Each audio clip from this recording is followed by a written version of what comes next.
Iran और Israel दोनों के बीच कॉन्फ्लिक्ट इतना ज़्यादा बढ़ गया है कि अब कहीं ये वार बड़ा रूप ना ले ले, इसका डर है। मैं ऐसा बात क्यों कर रहा हूँ? सबसे पहले मैं आपको एक स्टेटमेंट दिखाता हूँ जहाँ पे है Trump's call for Iran to surrender as conflict with Israel escalates. यहाँ पे G7 का समिट था, वहाँ पे ट्रम्प गए हुए थे तो बहुत सारे स्टेटमेंट्स भी दिए और वहाँ से वो वापस भी आ गए। लेकिन इस दौरान अब कुछ स्टेटमेंट है जो डोनाल्ड ट्रंप का बहुत ज़्यादा वायरल हो रहा है। उससे पहले मैं आपको एक स्टेटमेंट दिखाता हूँ डोनाल्ड ट्रंप का। यहाँ पे देखेंगे डोनाल्ड जे ट्रंप का एक ट्रूथ सोशल पे है कि we know exactly where the so called supreme leader is hiding. मतलब ये सुप्रीम लीडर के लिए, ईरान के जो सुप्रीम लीडर हैं उनके लिए ये स्टेटमेंट है।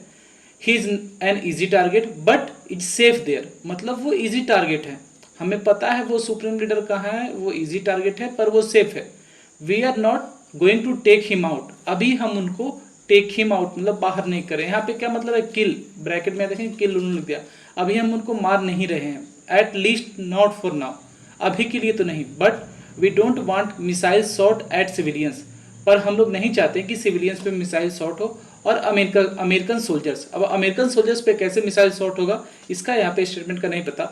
Our patience is wearing thin, thank you for your attention to this matter. अब यहाँ पे डोनाल्ड ट्रंप ने साफ साफ आपको बता दे बोला है कि यहाँ पे सरेंडर कर दीजिए, अनकंडीशनल सरेंडर। जो डोनाल्ड ट्रंप है ट्रूथ सोशल पे ये सारे आप देखेंगे इसको लिखते हैं। उसका एक्स जो कि ट्विटर था उस पर अब इसका स्क्रीनशॉट लगा के फिर वो पोस्ट करते हैं। तो यहाँ पे उन्होंने ऐसी धमकियाँ दी हैं और एक वर्ल्ड लीडर है दूसरे वर्ल्ड लीडर के लिए ऐसा लिख रहा है कि हमें पता है आप कहाँ हो, हम आपको मार सकते हैं आसानी से पर अभी के लिए फिलहाल नहीं मारेंगे। अब जब ये ट्रंप का स्टेटमेंट आया तब देखेंगे ईरान के सुप्रीम लीडर उन्होंने क्या लिखा है। The US president threaten us with his absurd rhetoric, he demands that the Iranian people surrender to him, they should make threats against those who are afraid of being threatened, the Iranian nation isn't frightened by such threats. अब यहाँ पे साफ साफ ये बोला जा रहा है कि डोनाल्ड ट्रंप थ्रेट कर रहे हैं, हम उनसे डरने वाले हैं नहीं। यहाँ पे उन्होंने बोला है कि बैटल तो बिगिन हो चुका है, शुरुआत हो चुकी है। आपको बता दें यहाँ पे हाइपरसोनिक मिसाइल्स का भी अब यूज किया जा रहा है। इजराइल ने अभी रिसेंटली बोला था कि ईरान ने 400 से ज़्यादा मिसाइल्स जो है दागी है इजराइल पे।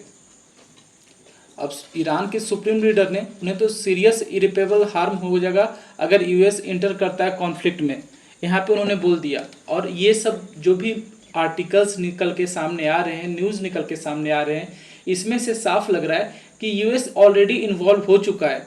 क्योंकि US लगातार इजराइल के साथ मिलकर बता रहा है कि हम उनको मार सकते हैं पर अभी के लिए नहीं मार रहे हैं, US हम चाहते हैं ईरान सरेंडर कर दे। तो यहाँ पे साफ साफ US का इन्वॉल्वमेंट दिख रहा है जो कि ईरान नहीं चाहता।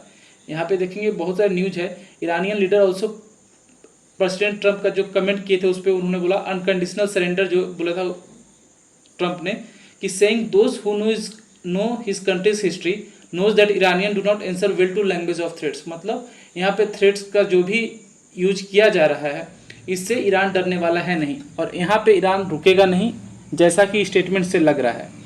इजराइल भी नहीं रुक रहा है, ईरान भी नहीं रुक रहा है। तो कॉन्सिक्वेंसेस बहुत ज़्यादा ख़राब हो सकते हैं क्योंकि US भी इसमें इन्वॉल्व होता हुआ दिख रहा है। और अगर US कंटिन्यू इन्वॉल्व रहा, अभी तक यहाँ पे रसिया चुप है, चाइना चुप है, अभी तक ये लोग कुछ एक्शन नहीं कर रहे हैं, लेकिन चांसेस बहुत ज़्यादा हाई हो जाएंगे कि अगर ये जो सुप्रीम लीडर है ईरान के उन पे अगर कुछ वैसा आया तो यहाँ पे जो है ईरान जो है वो हेल्प मांगेगा रसिया से और चाइना से। और चांसेस बहुत ज़्यादा हाई है कि रसिया और चाइना यहाँ हेल्प पे आएंगे। और जब ऐसा होगा तो आप समझिए एक तरफ USA, एक तरफ चाइना, रसिया, फिर क्या ही रूप होगा इस वार का। ये जो वार है लंबा चलेगा। तो उम्मीद करते हैं ये जो वार है वो ज़्यादा दिन ना चले, वैसा कॉन्फ्लिक्ट ना बढ़े, लोगों की जान ना जाए और जल्दी से ही कुछ सॉल्यूशन निकल के आए। उम्मीद करता हूँ इससे रिलेटेड जो भी इंफॉर्मेशन था मैंने आपको दिया और आपको समझ में आया होगा। मिलते हैं अगले वीडियो में, तब तक पढ़ते रहिए, खुश रहिए। जय हिंद।